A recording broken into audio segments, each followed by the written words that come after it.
Picture this moment.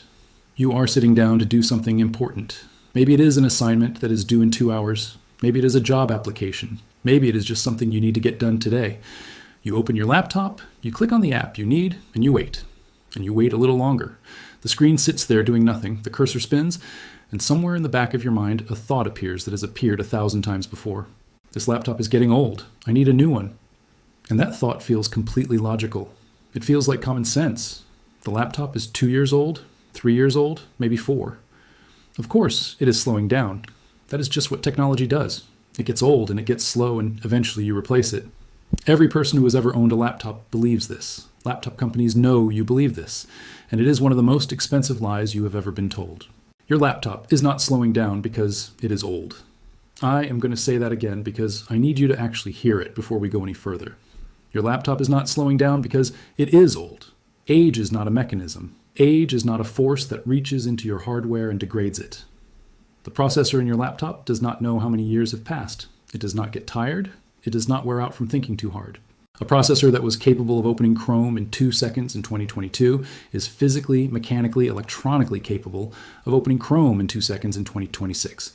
The silicon has not changed. The circuits have not degraded. The speed is still there. So if the speed is still there and your laptop is genuinely slower than it used to be, something else is causing it. And that something else is entirely fixable. But only if you know what it actually is. Let me start with the thing that is responsible for more perceived laptop slowdowns than any other single factor. And it is something that happens to every laptop without a single person making a conscious decision to cause it. It is called storage fragmentation combined with storage saturation, and it works like this. When your laptop was new, your storage drive had enormous amounts of empty space. When you save a file, your operating system looks for empty space on the drive and writes the file there. Simple, fast, clean. But as months go by and you install more software, download more files, save more documents, accumulate more of everything, the empty space on your drive gets smaller and smaller. And when storage space gets below a certain threshold, something changes in how your entire system operates. Windows and macOS both use your storage drive as what is called virtual memory. When your RAM runs out of space to hold active processes, your operating system starts using a portion of your storage drive as overflow RAM. This is normal and by design. But when your storage drive is nearly full, this overflow system slows to a crawl because there is barely any space to work with. Your system starts spending enormous amounts of time just managing where to put things rather than actually doing the things you asked it to do. The result feels exactly like an aging, degrading laptop. The result is actually a storage management problem that has a free solution: clearing space on your drive. Most performance experts recommend keeping at least 15 to 20% of your storage drive empty at all times, not because the empty space does anything on its own, but because your operating system needs that room to breathe. If your laptop has a 256 gigabyte drive and you have 240 gigabytes used, your laptop is not old. Your laptop is suffocating. The second reason your laptop slows down, and this one will make you slightly angry when you understand it, is software bloat accumulation. And this one is not entirely your fault. When your laptop was new and you turned it on for the first time, it had a certain number of programs running in the background. Not programs you opened, programs that open themselves. Update checkers, cloud sync services, manufacturer utilities, antivirus background scans, driver update managers. All of these programs sit in the background consuming RAM and processor cycles every single moment your laptop is on, whether you are using them or not. Now here is the part that makes this insidious. Every time you install a new program, there's a meaningful chance that program adds its own background process to your startup list. That music app you installed 18 months ago and used 3 times. That photo editing software that came free with something else. That utility your university IT department told you to install for online exams. Every single one of these potentially added a background process that has been running every single day since you installed it, consuming resources, competing with the things you actually want to do. Over 2 or 3 years of normal laptop use, the average person accumulates somewhere between 15 and 40 background processes they have never consciously chosen to run. Each one individually takes a small amount of resources.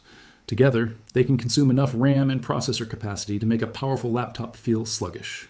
This is not age, this is accumulation, and it is completely reversible. The third factor is one that hardware manufacturers actively benefit from you not understanding, which is why it is almost never explained clearly in mainstream tech media.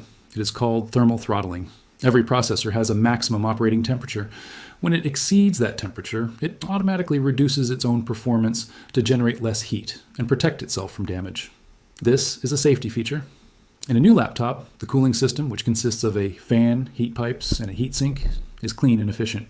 Air flows through it freely. Heat is transferred away from the processor quickly, and the processor can run at its full designed speed without overheating. But over time, dust accumulates inside your laptop. It collects on the fan blades, it clogs the vents, it builds up on the heatsink fins. This accumulation reduces airflow, reduces heat transfer efficiency, and means the processor reaches its thermal limit much faster during normal use.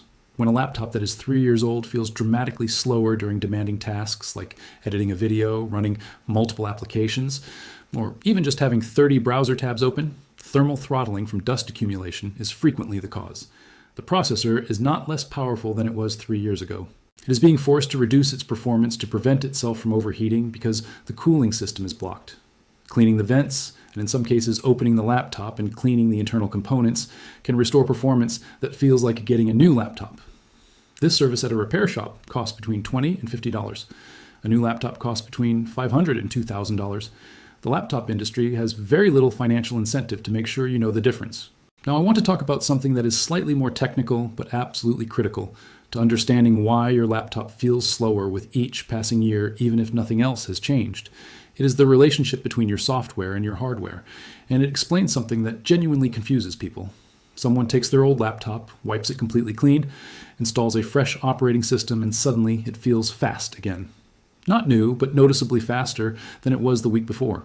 How is that possible if the hardware is the same? The answer is that modern software is not static. Every operating system update, every application update, every browser update ships with more features, more background processes, more visual effects, more complexity than the version before it. The Chrome browser you're running today is significantly larger and more resource intensive than the Chrome browser that existed when you bought your laptop. Windows 11 with all its current updates requires more RAM and more processor cycles to run its basic interface than Windows 10 did 3 years ago. The operating system itself has grown heavier while your hardware has stayed the same.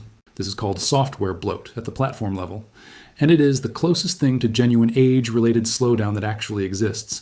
But even this is not the hardware getting worse. It is the software getting heavier. And the distinction matters because the solution is different. You can manage this. You can disable visual effects. You can manage background services.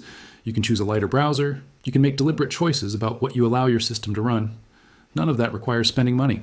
Here's the part of this conversation that nobody in the tech industry wants to have openly. The entire consumer technology economy runs on replacement cycles. Laptop manufacturers, phone manufacturers, software companies, retailers, all of them benefit financially when you believe your device has reached the end of its useful life and you need to buy a new one. The narrative that technology gets old and slow and needs to be replaced every few years is not neutral consumer information. It is a story that serves the people selling you new technology. I am not saying there is a boardroom somewhere where executives laugh maniacally about planned obsolescence. The reality is more mundane and more pervasive than that. It is an entire ecosystem of content, marketing, retail, and software development that operates in a way that consistently shortens your perceived need for new hardware.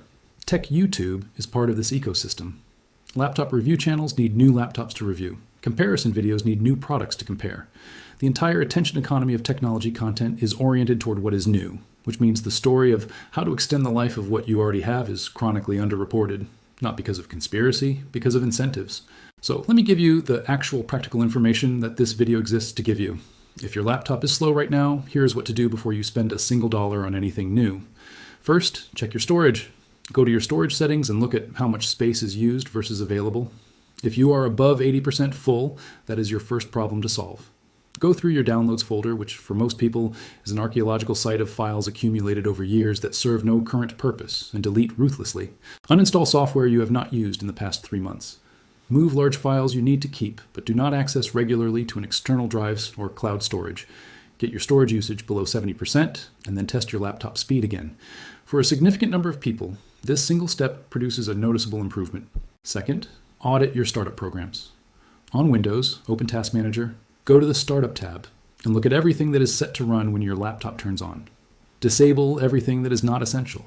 On a Mac, go to System Settings, then General, then Login Items, and do the same audit. You're not deleting these programs, you're simply stopping them from automatically running in the background every time you start your laptop. The programs are still there if you need them. They just stop consuming resources when you are not using them. Third, check your laptop vents. Hold your hand near the exhaust vents when your laptop has been running for 30 minutes. If they feel warm, but you can feel clear airflow, your cooling system is probably fine. If you feel almost no airflow, or if your laptop gets very hot during tasks that did not used to make it hot, dust accumulation is likely affecting your thermal performance. At minimum, use a can of compressed air to blow through the vents. If you are comfortable with basic hardware, opening the bottom panel and cleaning the internal components properly is worth doing once a year. Fourth, consider a RAM upgrade before considering a new laptop. Many laptops, not all but many, have RAM that can be upgraded relatively cheaply. If your laptop has 4 gigabytes of RAM and you regularly have multiple applications open, upgrading to 8 gigabytes will produce a performance improvement that feels transformative. This upgrade often costs between $20 and $50 and takes 15 minutes. The performance difference for everyday use can be as significant as buying a laptop that costs 3 times more. And fifth, if you are on Windows, consider doing a clean reinstall of your operating system once every 2 to 3 years. This sounds more intimidating than it is. Windows has a built-in reset function that reinstalls the operating system while keeping your personal files. It removes accumulated software bloat, clears corrupted system files, and starts your software environment fresh. For many people, this single action restores their laptop to a speed that feels close to new. It costs nothing. It takes about an hour, and it is something the laptop industry will never tell you to do. The laptop sitting in front of you right now is almost certainly more capable than you think it is. The slowness you are experiencing is real, but its cause is not what you have been told. It is not age. It is not hardware degradation. It is accumulation, neglect, and a software ecosystem that has grown heavier around hardware that has stayed the same. Before you spend $500, $1,000, $1,500 on a new device, spend 2 hours on the device you already have. You might be surprised what you find. And if after doing everything in this video your laptop is still genuinely struggling, then you have real information to make a real decision. But at least it will be your decision, made with accurate information, rather than a purchase driven by a story that someone else told you because it was good for their bottom line. If this video saved you from buying a laptop you did not need, I want to know. Leave a comment below and tell me how old your laptop is and whether any of this actually helped. Because that is the data that matters, not benchmark scores, not spec sheets. Real people, real devices, real results. And if you want to know which laptop upgrades are actually worth paying for and which ones are pure marketing, that is the next video. Subscribe so you do not miss it.